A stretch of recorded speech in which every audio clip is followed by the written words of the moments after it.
धाराशिव, लातूर, बीड स्थानिक स्वराज्य संस्था निवडणुकीत महायुतीचे उमेदवार बसवराज पाटील यांना 719 मतांनी दणदणीत विजय झाला आहे। त्यांनी महाविकास आघाडीचे उमेदवार महेश देशमुख यांचा दारुण पराभव केला आहे।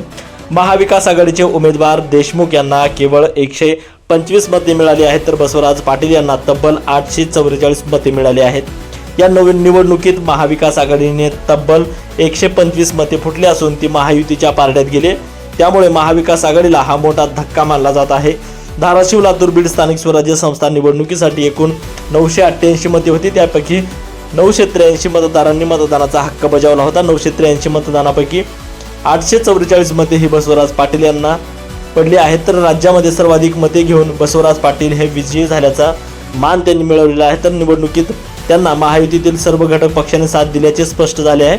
या उलट मात्र निवडणुकीत महाविकास आघाडी एकत्र असल्याचे दिसून आले नाही, तर त्यामुळे जवळपास 125 मते त्यांनी महायुतीच्या पारड्यात गेले आहेत। अर्थात खासदार ओमराजे निंबाळकर हे शिवसेनेत जाणार या चर्चेमुळे त्यांच्या समर्थक मतदारांनी महायुतीला साथ दिल्याचे यावरून स्पष्ट होत आहे। बसवराज पाटील सर्वाधिक मतांनी विजय झाल्यानंतर त्यांच्या कार्यकर्त्यांनी मोठ्या प्रमाणात जल्लोष करण्यास सुरुवात केली आहे। बसवराज पाटील हे विजयी झाल्यामुळे उमरगा तालुक्यातील 2 आमदार म्हणून आता भर पडली आहे।